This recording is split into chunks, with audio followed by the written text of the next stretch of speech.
বরিশাল রাজনীতিবিদ মশিউর রহমান জাদু মিয়ার ৪৬তম মৃত্যুবার্ষিকী উপলক্ষে জাতীয় প্রেস ক্লাবে এক আলোচনা সভা আয়োজন করে ভাসানী স্মৃতি সংসদ। সভায় বিএনপি চেয়ারপারসনের উপদেষ্টা আব্দুস সালাম অন্তর্বর্তী সরকারকে দ্রুত নির্বাচনের রোডম্যাপ ঘোষণা করে ষড়যন্ত্র নস্যাৎ করার আহ্বান জানান। অনতিবিলম্বে নির্বাচনী রোডম্যাপ ঘোষণা করবে সরকার। নির্বাচনের মধ্য দিয়ে সকল ষড়যন্ত্র নস্যাৎ হয়ে যাবে।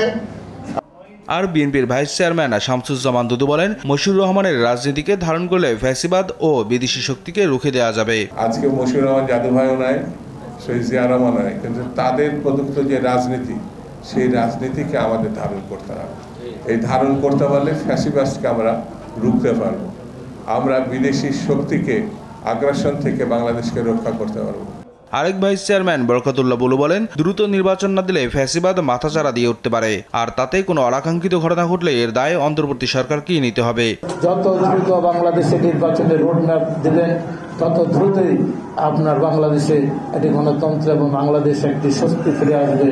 নয় পতিত সরকার ফ্যাসিস্ট যারা, তাদের দোষর হিসাবে আপনারা আগামী দিনে মানুষের কাছে চিহ্নিত হবেন, কারণ আপনারা তাদেরকে সুযোগ সুবিধা দিচ্ছেন তাদের পুনঃপ্রতিষ্ঠিত হওয়া দেশে অবনতিশীল ঘটনার জন্য আপনারা দায়ী থাকবেন। ছাত্রদের নতুন রাজনৈতিক দলকে উদ্দেশ্য করে বলেন, মুক্তিযুদ্ধকে না মানায় জনগণের কাছে ভোট চাওয়ার অধিকার নেই নতুন দলের নেতাদের। নিয়াজ মোরশেদ, দেশ টিভি, ঢাকা।